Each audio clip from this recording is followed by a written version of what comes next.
a lot of people were getting very, very kind of vexed or angry about NFTs and sort of saying, I can't believe, people are buying these things that have no intrinsic value. Like this, they're worthless. So much of our economy today is just kind of worthless. Derivatives are worthless and fiat money is worthless, and so much of our goods are based on these sorts of systems of consensus and trust. Like, if anything, NFTs are just, I suppose, they're sort of showing that up.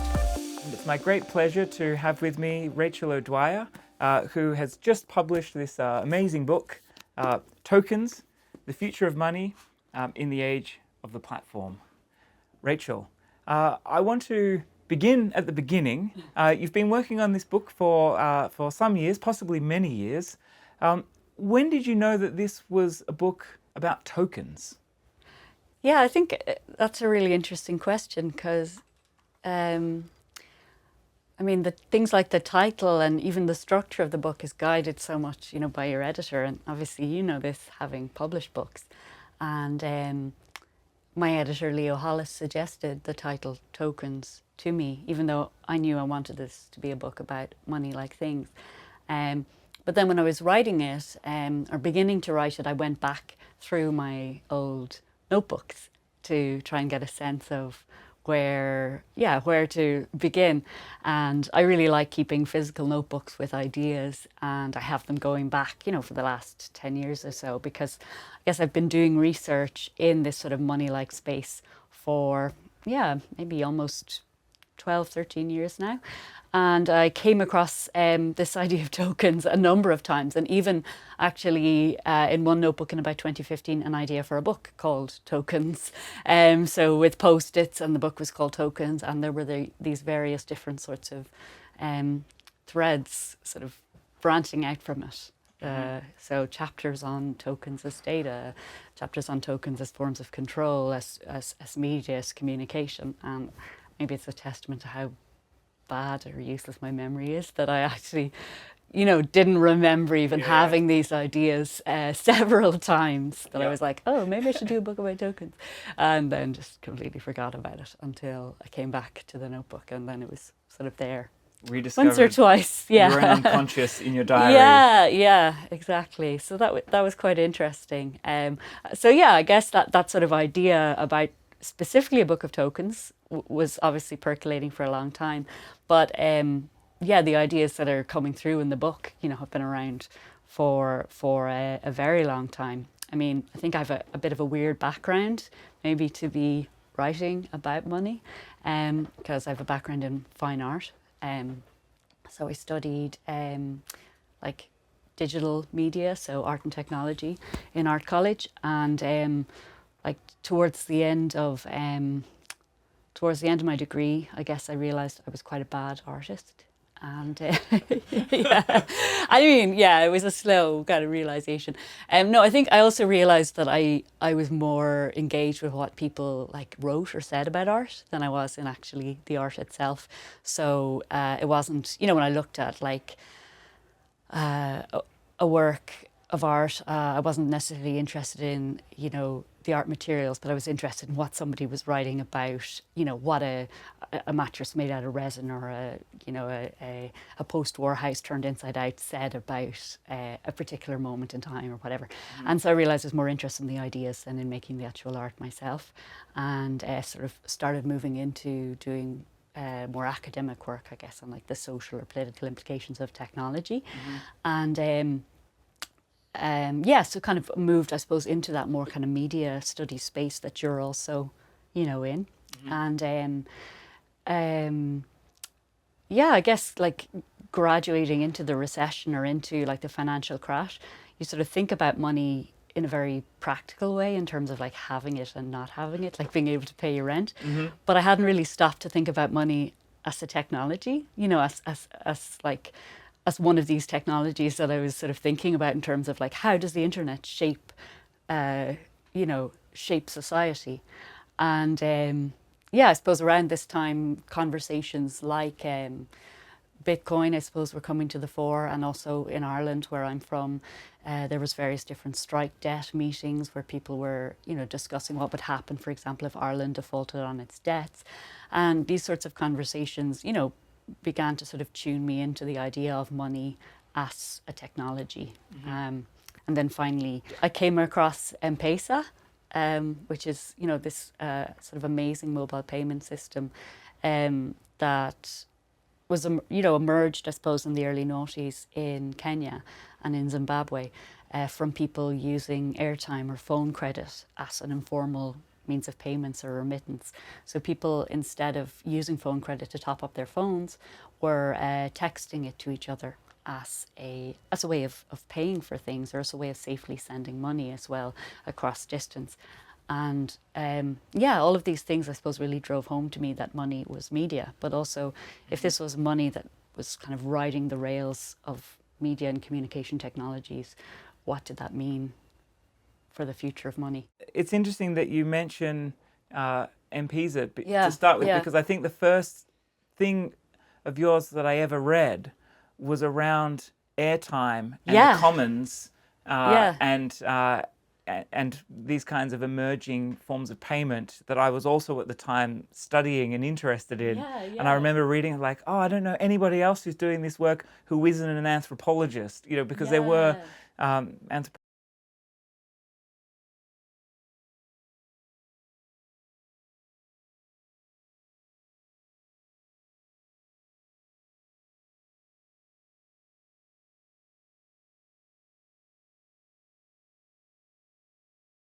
stories. Every chapter has, at least probably 10 specific kind of scenes that that play out, and it's kind of part ethnography, but not in an anthropological sense, strictly speaking. It's part biography as well, and it's got history and in there.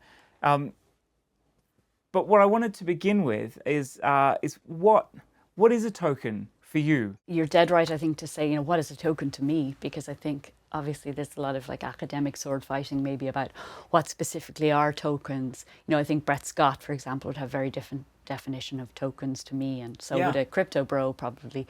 But for me, I think of tokens as being kind of more and less than money. So if, the economic sort of definition of money is something that is a means of exchange, so like a currency, something you can use to buy stuff, a store of value, so something that holds value over time, a unit of account, so something you can use to kind of measure value.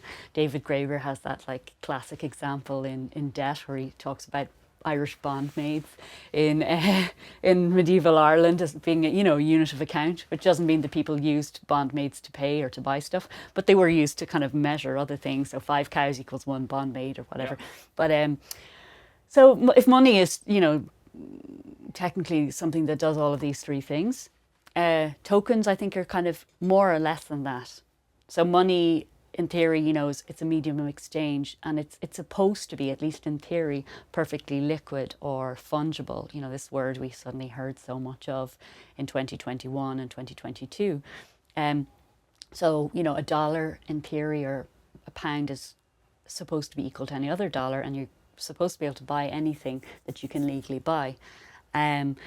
But tokens, on the other hand, are an imperfect means of exchange. They're designed to kind of block that sort of liquidity in some ways. They come with strings attached about who or what can be bought with them, or where or when.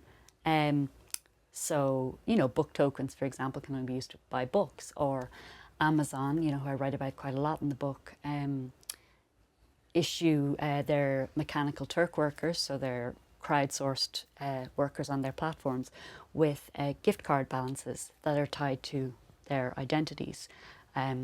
So that's the means of payment. Instead of being paid in cash, mechanical Turk workers outside of the US and outside of India more recently are paid in this sort of special token, which, instead of being cash that they can spend anywhere, is a token that can only be redeemed on the Amazon store, and can only be redeemed by the worker themselves. So they can't transfer it, they can't use it for other things.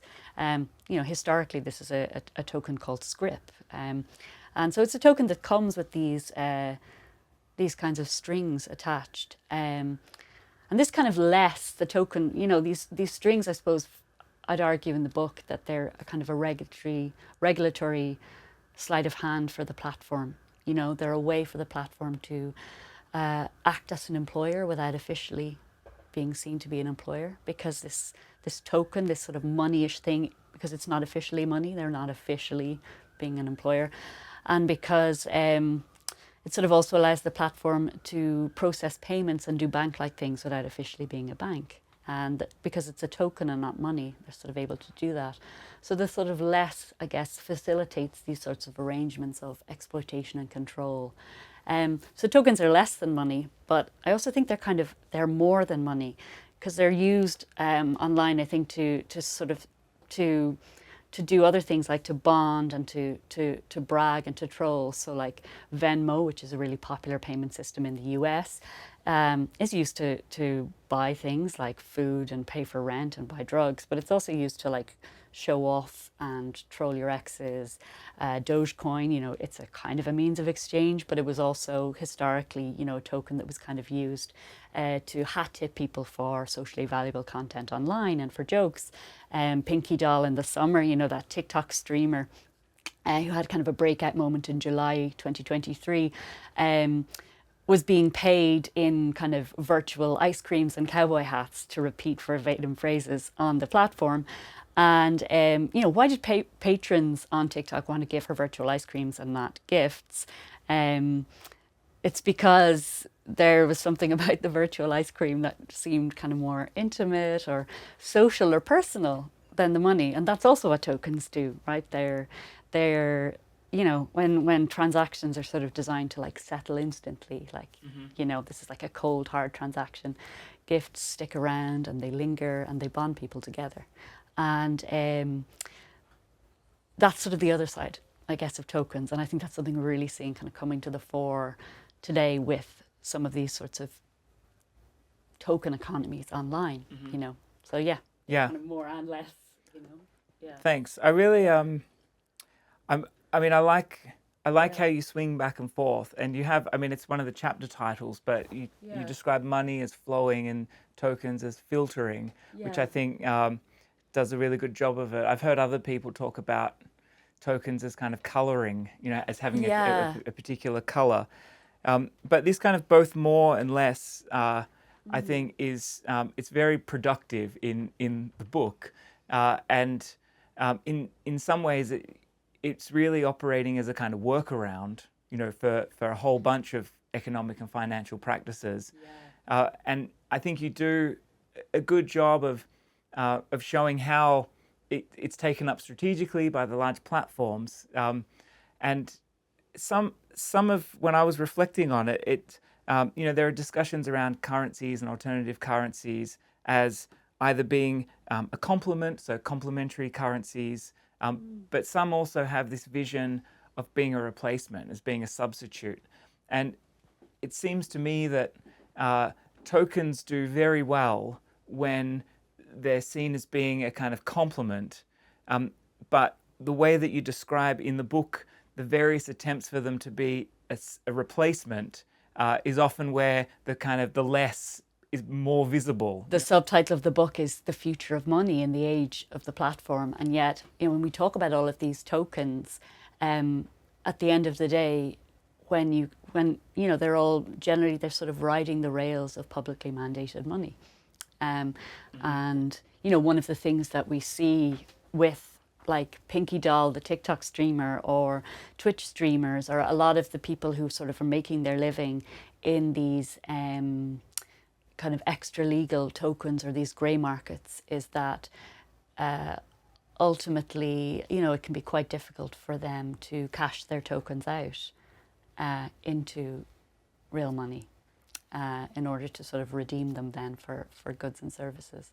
And at that moment, I suppose, then you sort of see that the state is still kind of the real currency issuer and still has the kind of monopoly over them. And so that's sort of where the kind of choke point maybe emerges. And yet, maybe in that sense, though, Amazon or somebody is kind of an interesting example, because, you know, they are kind of trying to create in some ways their own closed ecosystem where, you know, as I was sort of saying that, I was thinking about the Turk worker who is, you know, almost operating within a closed system where Amazon are almost pushing them to sort of redeem their tokens through the Amazon platform as well. So the idea that you could almost buy all of everything that you needed as well from this platform and have it delivered without ever actually sort of leaving that. Just closing the circuit. Yeah, without ever leaving that token economy. And I think, you know, one of the things maybe we're seeing with these token economies as well is that the kind of the money is, the different kinds of like token economies are increasingly like stratified. You know, that there'll be kind of maybe one kind of money for the sort of affluent and privileged, and other kinds of money with strings attached for the sort of the poor or the disenfranchised, or, you know, somebody who's seeking asylum. Yeah. It's just bringing to mind like genres of science fiction. I'm thinking Snow Crash and so on. Of course, yeah, and of course in the background, and you know, who does feature somewhat well, in various places is Friedrich Hayek, who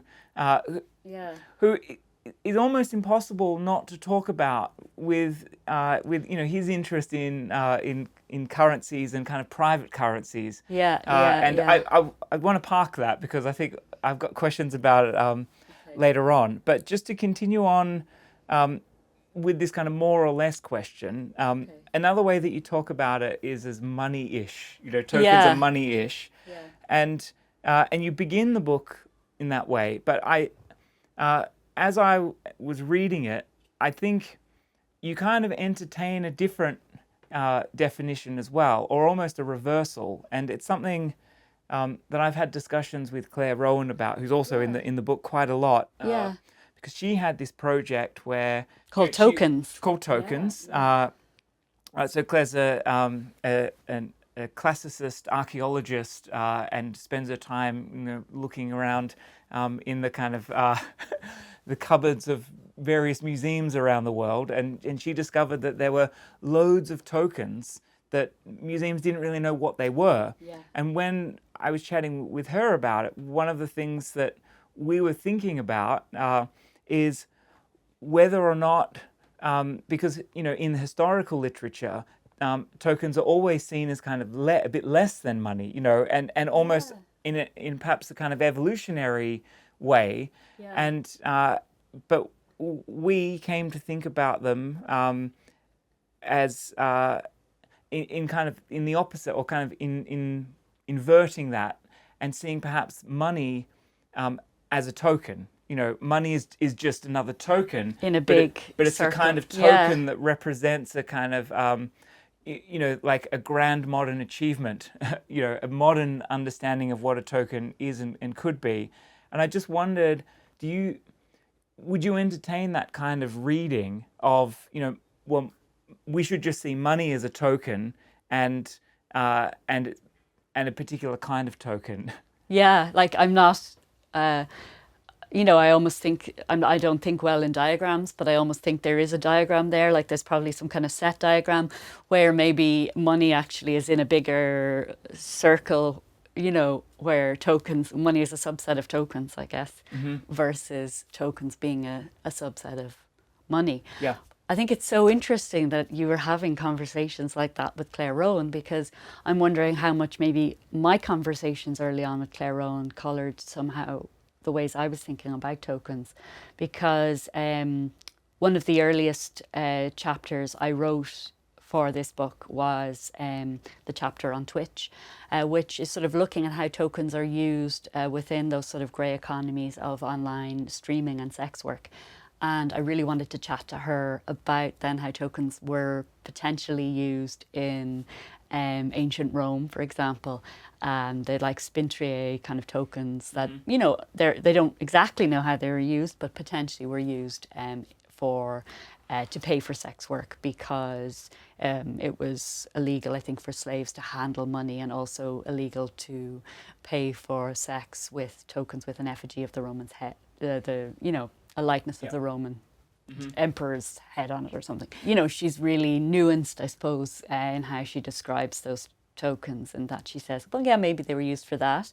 Maybe they were for games, or also maybe they were for bragging, or, you know, maybe they had a prestige value rather than an exchange value. You know, maybe they were valuable because of what they said about the bearer. Maybe actually they had a kind of an in value. They were valuable because if you understood what they meant, you got it. So, you know, coming to them, she said, centuries later, we don't really know. And that was maybe the whole point, you know. And I found that so fascinating because at the same time as talking to her, I was sort of spending time hanging out in Twitch and trying to figure out like what emotes meant what, and getting kind of Hanging out in slagged off. Twitch and Yeah. speaking to the classicist to understand. Yeah, and I guess also kind of trying to like use different tokens to sort of communicate, and being slagged off and like feeling really old, and then understanding, oh yeah, like, and these tokens have that sort of more too, and actually by speaking to a classicist who's so well versed in the history of money, we can now understand the currency of prestige and bragging rights around game tokens and NFTs like so much better.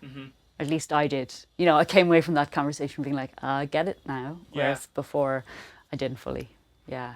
I think in that example of Twitch, but also towards the later parts of the book where you start talking about NFTs, I think those dynamics are clearly playing out. One, the kind of bragging, boasting, and one, the kind of in-house nature of, you know, understanding how to use the token, when to use it, what it's for. Yeah, exactly. You cover really, really well. But just continuing on with this kind of money token question, it's somewhere, I can't remember, it's somewhere fairly early in the book perhaps, but maybe it appears more than once, where you give, you know, the kind of classical like economist definition of money. And it's something that I think is definitely, you know, it's been challenged and played with and so on, but nevertheless there seems to be a kind of general understanding that that money, you know, it has these various qualities, but usually kind of down to three: means of exchange, it's a measure, and it has a storage capacity, you know, store of value, and some would add, you know, you can use it to pay off debt, but usually these three things. And when each chapter kind of takes up a different kind of element of what a token is or what a token does. And, you know, so you've got you know, tokens as filtering, tokens as tracking, tokens have kind of explicit forms of sociality built into them.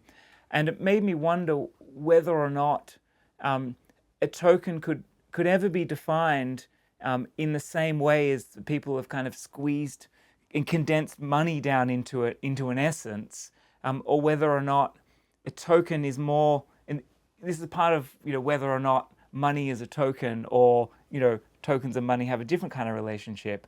But so do tokens, you know, could you ever define them as, you know, they have these three qualities, or is part of what they are kind of resistant to neat definitions? I think they're quite resistant to those neat definitions, you know. In fact, I was kind of had a strange conversation with somebody in fund management last week, where he said, your book says, eat the rich. Well, now I want you to teach the rich. And he was like, you know, but, you know, I found your book, and obviously this is because you're from an art background maybe, but, you know, I found it very vague. And I wanted to see, you know, what actually are the applications of these tokens. And, you know, I was thinking, I don't think, you know, actually it distills that neatly, you know, into those categories. And maybe that's, for me, that's what keeps this topic interesting as well. I think I even said that in the introduction, that I think I came to money and to tokens because I don't know what it is, but I still don't know what it is. Well, what I will say, because I know a lot of more academic-leaning books also are now structured to kind of, you know, give you the main punches right up front. Like this book, some even have dot points, you know, to summarize the main arguments and things. And I don't like that trend in book publishing. And I love the idea that, you know, the structure is, it's a more narrative form, and it's filled with uncertainties as well. And it doesn't necessarily each chapter doesn't have a kind of a neat resolution necessarily, which I think is more honest sometimes, you know. But I wanted to ask you a little bit more about your method, because you mentioned you have, you know, you work around the intersection of art and digital technology. But you clearly also hang out with a lot of anthropologists like Lana and Taylor Nelms and these people, the kind of California Anthropology School. I don't think that's a known way of describing them, but should be though. It sounds good. Yeah. With that great center that Bill Mara has there. Yeah. But I wanted to ask you a little bit about your method. Because another person who is certainly not in that school, but I know knows those people, is Nick Seaver. And actually, yeah. He describes his studies of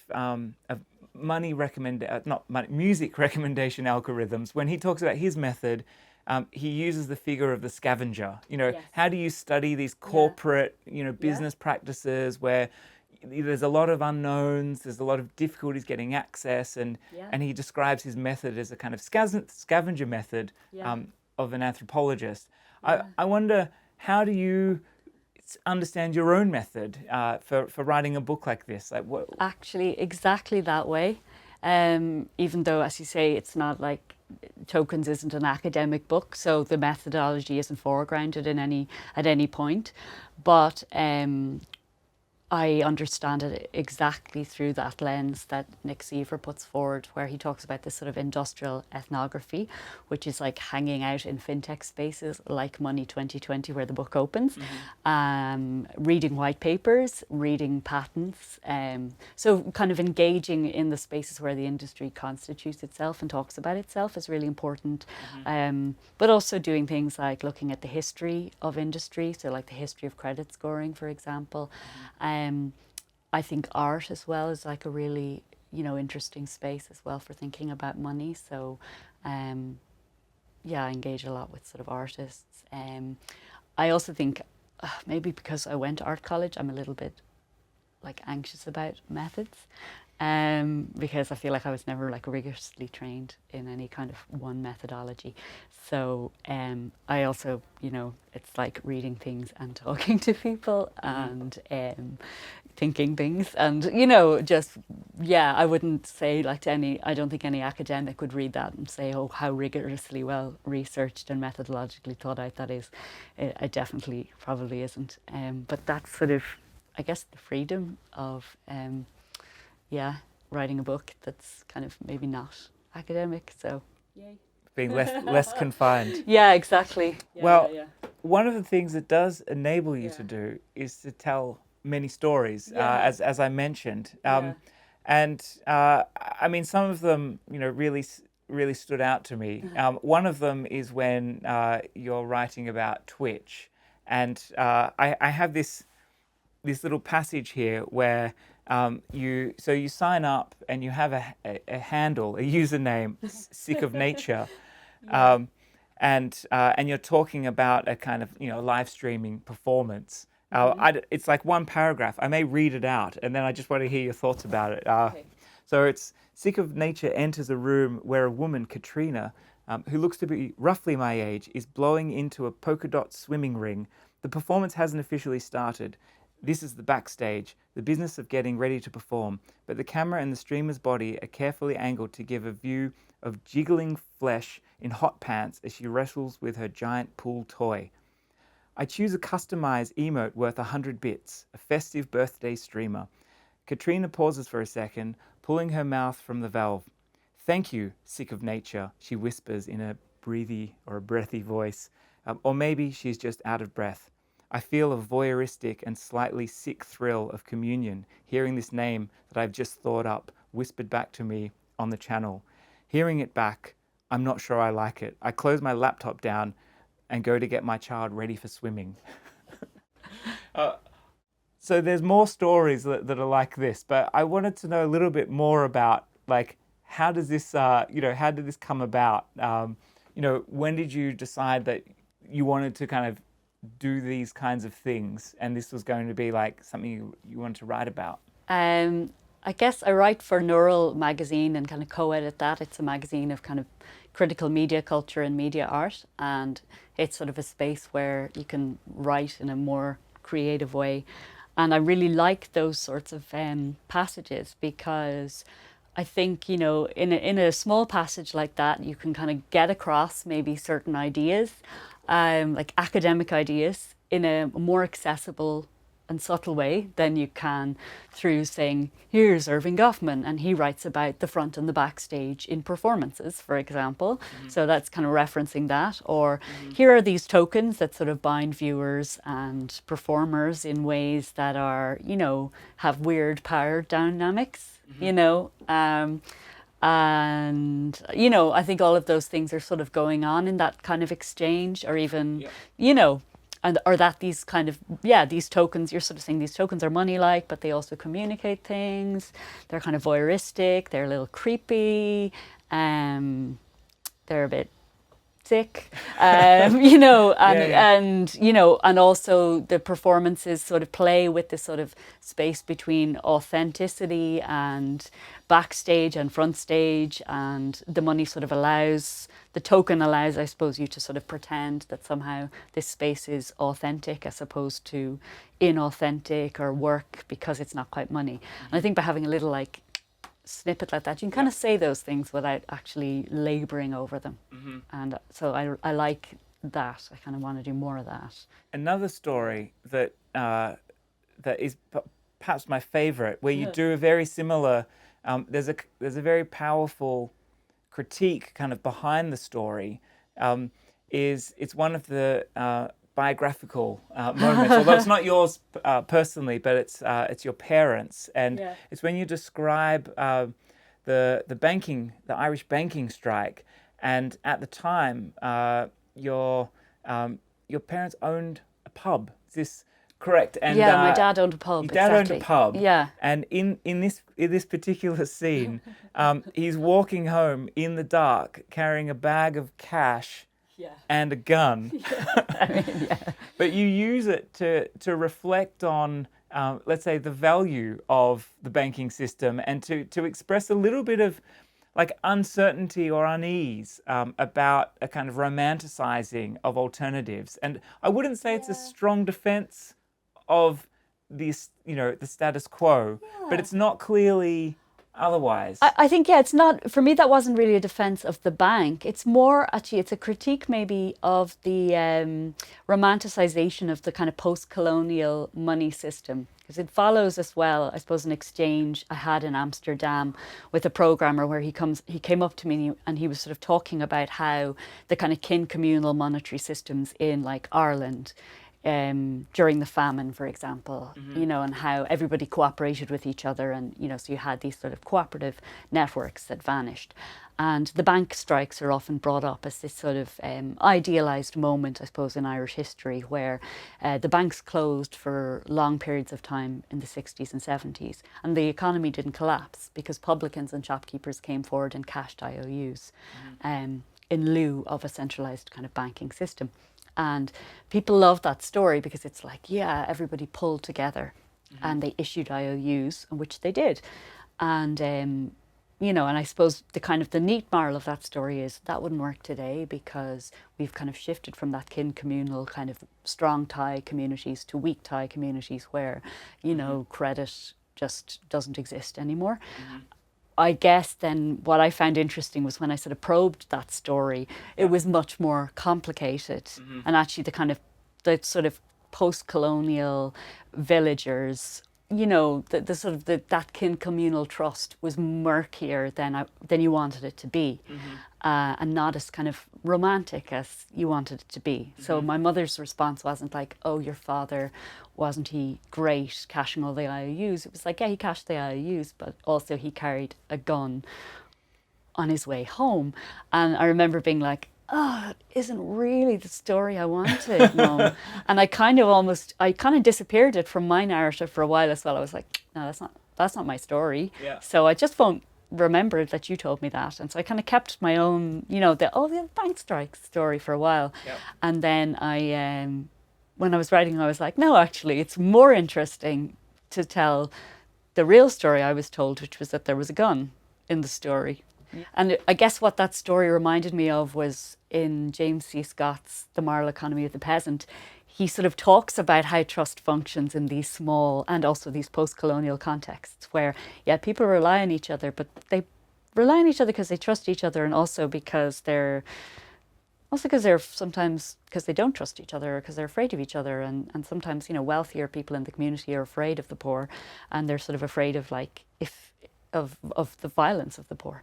So trust is more complicated. So actually that, I guess, was maybe what I was trying to be honest about or get across in that story, more than that the banks were great, maybe more that the villagers, the kin communal villagers were not as great as they were romanticized to be. It's a wonderful condensation of a lot of the discussions, and it recalls the Foucault's lectures. Don't worry, I won't ask you any detailed questions about the material, but maybe not about Hayek either. I feel like I'm going to go. Oh, sorry. But in the Society Must Be Defended lectures, where he talks about the kind of economy coming to substitute for politics in the more violent sense, and there's a big discussion of von Clausewitz and this kind of political theory and military theory even, and in some ways in that story of your dad who is forced to kind of entertain the reality of violence in a slightly different way. I'd say he liked it. I'd say he kind of half enjoyed his gun and his manliness. But the kind of reminder that there is the kind of institutionalization of security that means that the threat of violence is kind of can be kind of cast aside somewhat. And anyway, I really enjoyed that. One of the things I also really liked about the book, because it's a book about the present, and in the title it's a book about the future, the future of money, but in many other ways it's not it's not a kind of futuristic book. It's a book that is filled with historical lessons, and often you use history and kind of historical case studies or anecdotes or whatever as a kind of critique of the visions in the present. But there's kind of two ways that I think you do it, and one is purely kind of examples. So you begin with the discussion of script, and then you use that to have a discussion around Amazon and labor on Amazon and so on. So making direct kind of historical connections to say well, hey, this isn't exactly new. There's ways that we can think about this that can be helpful. But another way that you do it is you draw upon well-established critiques of, let's say, all too human nature.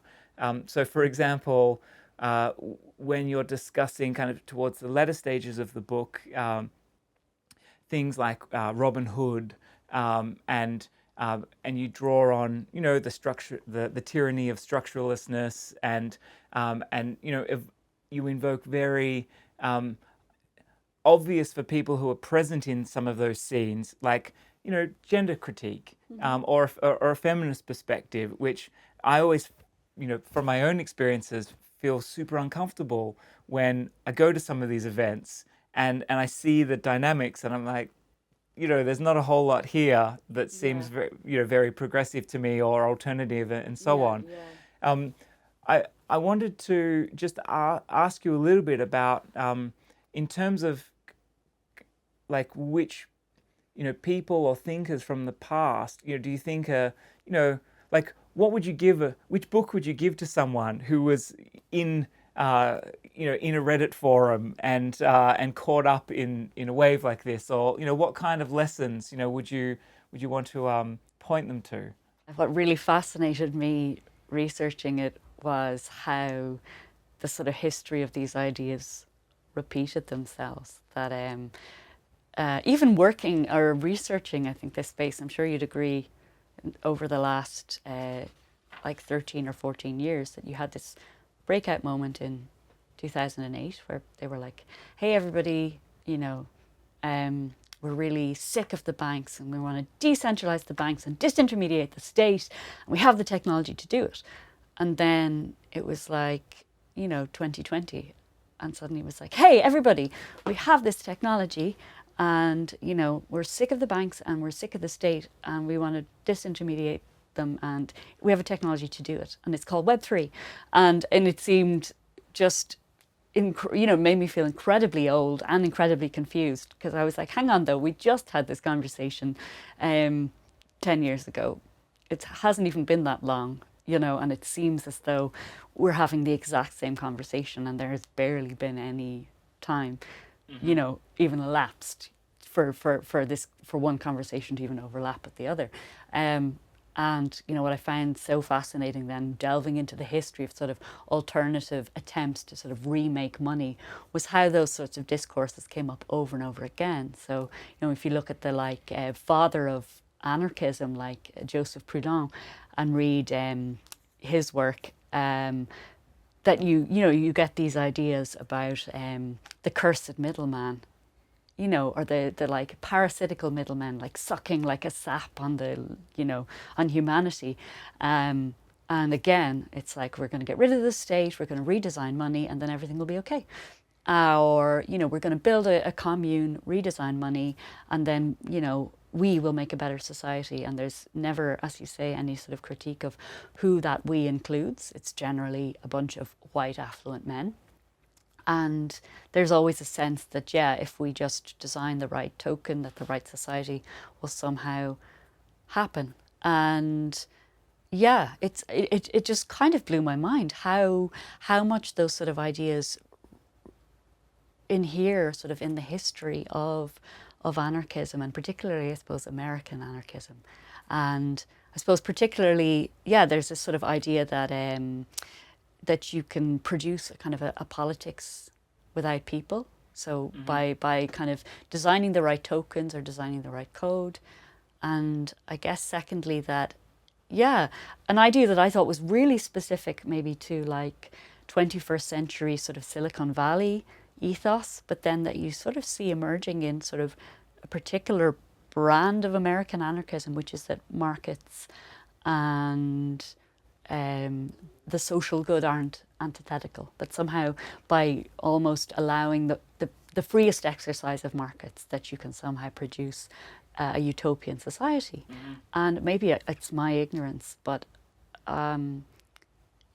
kind of blew my mind that in some ways you sort of see those ideas percolating well before Silicon Valley was, a space where people were building things like Facebook or Google, Yeah, I mean, this really... So there's lessons there, but I'm not sure whether the people who want to build Web3 would look to Josiah Warren's Utopia and see that lesson, or would they just see a blueprint for the same kind of thing that they want to build.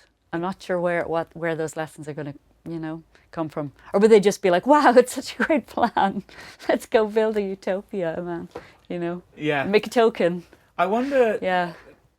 Part of me wonders, because I feel like I spent some time, doing that same critique of decentralization. Yeah, of course. And was very frustrated with those discussions and tried to make these connections between decentralization, openness, markets as an original form of decentralization. Yes, your work on Wikipedia was very, very, I suppose. That kind of critique of planning, let's say, to become decentralized. But now increasingly, and I wonder how you think, because as you mentioned, like the discussions around like Web3, and I wonder if it's almost something that's built into the infrastructure of the technologies themselves that encourage people to think about politics as decentralization, and then when it doesn't work, to forget and then remember again in a new form. Because it does seem like, the discussions around the political can be, very diverse and varied and, can go in all sorts of directions. But it seems like, it's just history repeating itself in this financial digital space as well. Yeah, I guess my experience I really enjoyed sort of doing it almost a discourse analysis of like the cypherpunk and the extropian sort of mailing lists. And within that, it's very much there, you know, I was interested to see like, and I guess this came from a question that was put forward by Lana Swartz in 2015, you know, when we were having sandwiches in Boston, where she was like, well, you know, what does politics even look like to these people? And I was like, yeah, actually, what do they think about? What do they think the state is? What do they think governance is? And it's like, when you actually see how they speak about it, they think it's just like, oh, it's just a whole bunch of bureaucracy. It's messy, it's slow. And they just want to get rid of the people and replace it kind of with some sort of a neat protocol. And I think, you know, you get that idea in something like Peter Thiel's The Education of a Libertarian as well, right? That he says, you know, the I'm going to have to paraphrase, but like the main aim of our time now is to escape from politics to whatever, a bunker in New Zealand or onto an island or to Mars. Yeah. You know, so it's just seasteading. Seasteading, exactly. And it's like, yeah, so their sort of view of what the ideal kind of politics is like. There's no incremental process, there's no due process, there's no demos, there's no democracy.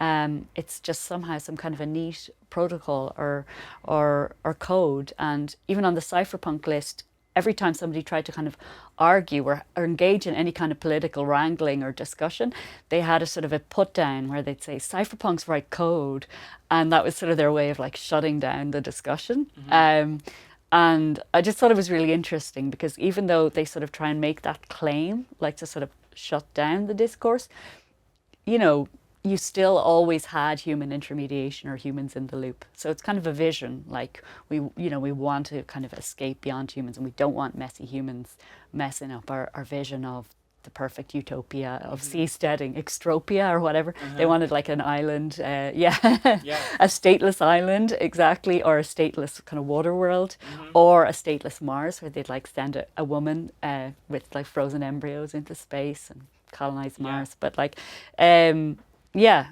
when in practice though, then they were always arguing with each other. And one of my former PhD students spent time on a seasteading project and began, she was very enthusiastic when she began, and after the visit became increasingly less so. It was almost like it's being dropped in and kind of experiencing the real, but also having the people there, you know, recognizing that she was in an extreme minority, like actually on the project, you know, as a kind of a kind of non-Western female, and then experiencing the dynamics of being in that position on that project, but also, you know, in the Southern Pacific Islands, and having these very awkward relations to, you know, the nation around which your project is kind of trying to carve out a special space. So it rings very true to me. I just wanted to ask, as a kind of final question, to bring it back to, I guess perhaps some more like home territory, but to the discussions around art, which come also towards the end, not quite the very end. But this is something that has, from fairly early on, whether blockchain or NFTs, there's always been a discussion, you know, around art, and there's always been artists experimenting. People who we know, like Primavera de Filippi and so on, who from, you know, very, very early were thinking and making art and so on. And I know that my own interest, in part with here at Love Inc., when we set up these projects in the teens, let's say, was in part about cultural funding, because you know, in the Netherlands there was, you know, government there was, you know, an emptying out of the cultural sector, and we're thinking how to support artists, and so that was always part of the discussion. But it's something that I increasingly became uncomfortable with, this kind of intersection of art and crypto, let's say,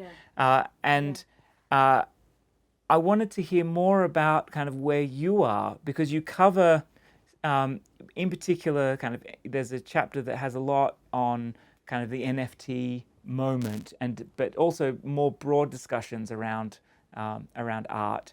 And I'm not sure if I'm putting words in your mouth, but I feel that you have a certain unease about what happened in that space.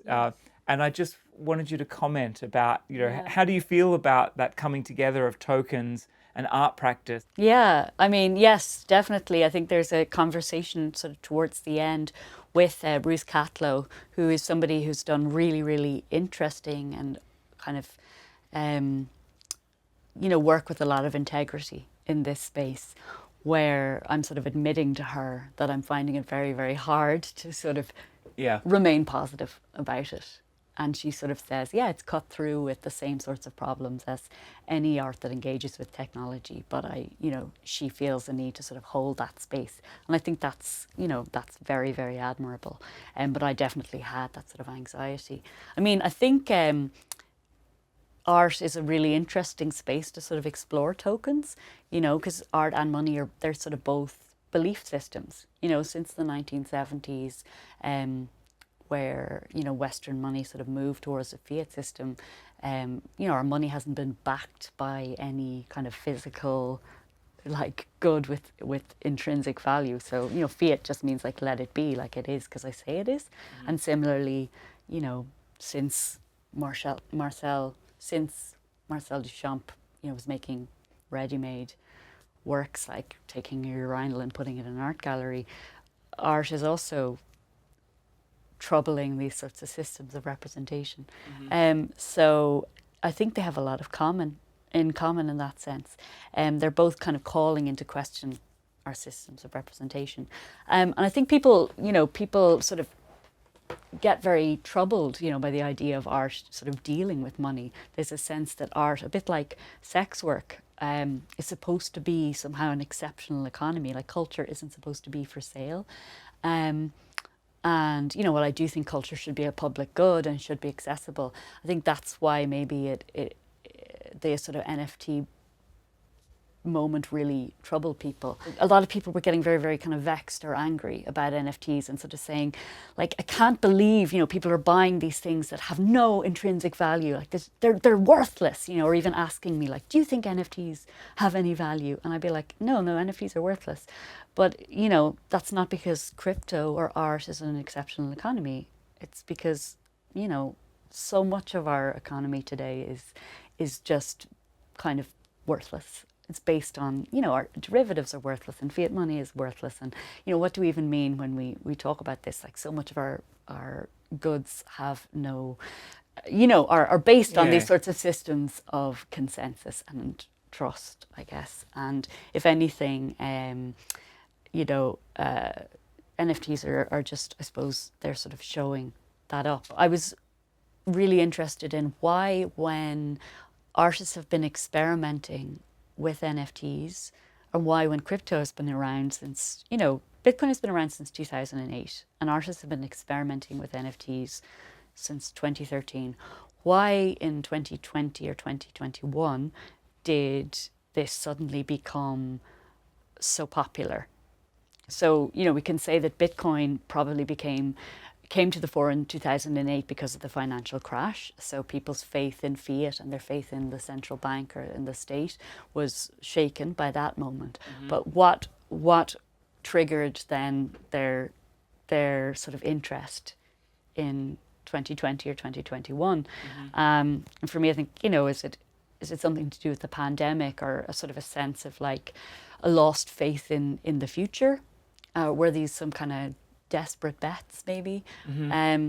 So, like, in the summer, my husband and I were watching Beef on Netflix. So it's a show, I think it's about kind of Korean, second generation Korean, two brothers, Danny and Paul, who, I think it's about this sort of lost faith in the American dream or the good life, where their parents ran a motel and followed that sort of pathway, which is like, you work hard, you get property or equity, and maybe you retire, and and now that pathway isn't there for them. So one is trying to like run a contracting business and it's not working. Yeah. And then the other brother, and sorry, I don't know if you've seen the show, have you? Yeah, You have, yeah. Yeah, so Paul, his plan is to like become a crypto billionaire and travel the world with my bros. Like, and I just thought it was really interesting as an example of maybe like when that sort of pathway to the good life, as Lauren Berlant, talks about, those sorts of stories we tell ourselves about how life is supposed to add up to something, when those are kind of vanishing, is that where the crypto.com, fortune favors the brave ads, and the NFTs and all these things and Wall Street bets like Lambos and food, or food stamps, is that where all that stuff starts to kind of come in? Because it's like you're not able to pay off your student debts, you're not going to get a house, the whole go to college, get a job, pay your mortgage stuff is just vanishing. So why not buy an NFT of a Bored Ape and hope that you might buy a house like so and so's friend who bought Ethereum early? It's very interesting. I mean, because that narrative, the kind of the failed dream, or the kind of cruel optimism, let's say. But I've certainly, I've marked many a master's thesis from students who are writing about subcultures where, and I'm sure that you've read. In newspapers around like what's happening in China with the kind of failed economic visions and a whole generation of younger people who are like lying flat, or described as 2Bs or instead of 1As, and this kind of the failed vision. But I also, or in Ireland we have it's called like generation stuck at home. So it's like the kind of post-Celtic Tiger generation that can't afford to pay rent.